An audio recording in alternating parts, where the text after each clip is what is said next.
अस्सलाम वालेकुम जी, this is Mahesh पाक इसाक सत्ती।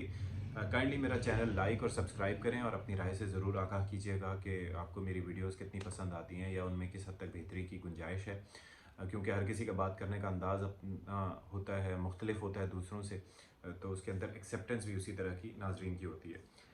अच्छा, मैं बात करना चाह रहा हूँ आज रूस और यूक्रेन के कन्फ्लिक्ट पर। और वो जो तनाज़ा है, वो जो जंग है, वो लग ये रहा था रूस को कि वो बहुत ही आसानी से जीत लेगा और यूक्रेन पे काबिज़ हो जाएगा। लेकिन यूक्रेन ने टाइम आफ्टर टाइम ये साबित किया कि वो उसके लिए, रूस के लिए एक तरना वाला साबित नहीं होगा। आपको याद होगा कि खान साहब का दौरा रूस एक ऐसे क्रूशल टाइम पे था कि जिसकी काफ़ी हमने ये देखा कि ओवरऑल इंटरनेशनल कम्युनिटी ने उसको अच्छी निगाह से नहीं देखा था।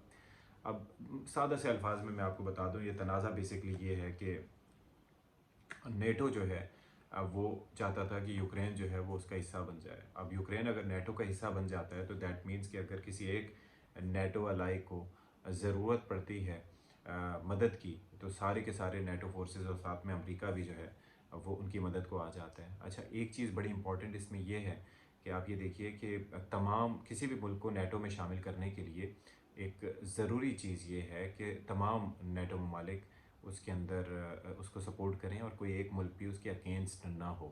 तो ये बड़ा एक कलीदी एक पॉइंट है। तो रूस ये कहता है कि भाई आप अपनी लिमिट्स में रहें, आप कहाँ मेरे बॉर्डर्स तक आ रहे हैं। यूक्रेन जो है वो रूस के बॉर्डर पे है, उसके साथ है, उनकी एक हिस्ट्री रही है। यूएसएसआर जो एक बड़ा वसी और अरीज़ मुल्क होता था जिसके हिस्से बखरे कर दिए थे अमेरिका ने, और ज़ाहिर है कि एक कोल्ड वॉर के दौरान जो सिलसिला हुआ था वो सब उससे वाकिफ़ हैं। अब रूस ये चाहता है कि भाई एक लिमिट में रहें, फासले पे रहें, ये इतना करीब आके ना पहुँचें कि जिससे मसाइल पैदा हों। बहरहाल वो बात मानी नहीं और उसके बाद फिर ये जंग का सिलसिला शुरू हुआ और जंग के बाद से हम देख रहे हैं कि रूसियों को बहुत नुकसान हुआ।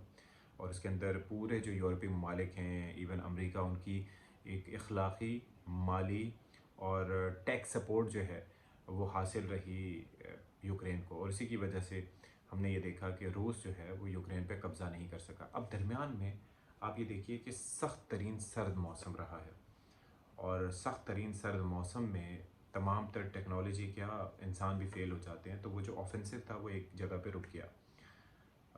अब सिलसिला है स्प्रिंग, यानी कि मौसम बहार की आमद है और अपना स्प्रिंग ऑफेंसिव रूस लॉन्च करने जा रहा है। और उसके लिए बड़ा शदीद किस्म की उसकी तैयारियाँ हैं, ज़बरदस्त किस्म की तैयारियाँ। उसमें ड्रोन ऑफेंसिव भी है, उसके अलावा बाकी लॉन्ग रेंज जो है वो सेटअप भी उसके पास मौजूद है। अब हो ये रहा है कि अभी जर्मनी की जानिब से ऐलान किया गया कि जी वो उसको लेपर्ड 2 जो उनके बड़े आजमूदा किस्म के टैंक्स हैं वो देगा उनके दिफा के लिए। फिर उसके साथ साथ एयर डिफेंस सिस्टम को मजबूत बनाने के लिए भी अरेंजमेंट्स किए गए हैं ताकि रशिया उसको इन्वेड ना कर सके। और फिर अमेरिका की जानिब से अब्राहम टैंक्स देने का ऐलान किया गया है जो कि सारी दुनिया में इराक समेत, अफगानिस्तान समेत हर जगह आजमूदा है। अब चक्कर ये है कि वो टैंक्स दे रहे हैं, लेकिन यूक्रेन ये कह रहा है कि मुझे स्वीडिश वो जो है ग्रिफिन तैयारा दिया जाए, या F-35 दिया जाए, या फिर बरतानवी कोई तैयारा दिया जाए, या अमरीकी F-16 दिया जाए। लेकिन ये मुल्क ये तैयारे देने पे राज़ी नहीं है। अब आपके जहन में सवाल होगा कि ड्रोन दे देते हैं, एयर डिफेंस सिस्टम दे देते हैं, लेकिन F-16 देने को तैयार नहीं है, या ग्रिफिन देने को तैयार नहीं है, या F-35 देने को तैयार नहीं है। इसकी क्या वजह है? एक तो सिंपल सी वजह यह है कि जो अभी तक आलात यूक्रेन को दिए जा रहे हैं वो इसलिए दिए जा रहे हैं कि अगर कोई उसके मुल्क में आए तो उसका दिफा कर सके। यानी कि कोई अटैक कर रहा है, आप उसको डिफेंड करो। आपको याद होगा कि ये भी एक Mars multiple rocket launcher system है जो कि लॉन्ग रेंज है, तो वो भी देने से इनकार किया गया था यूक्रेन को, क्योंकि उससे लगता था कि कहीं पे ऐसा ना हो कि रूस के अंदर तनसीबात को निशाना बनाया जाए। तो उस सूरत में होगा ये, क्योंकि उन्हें रूस से डर है।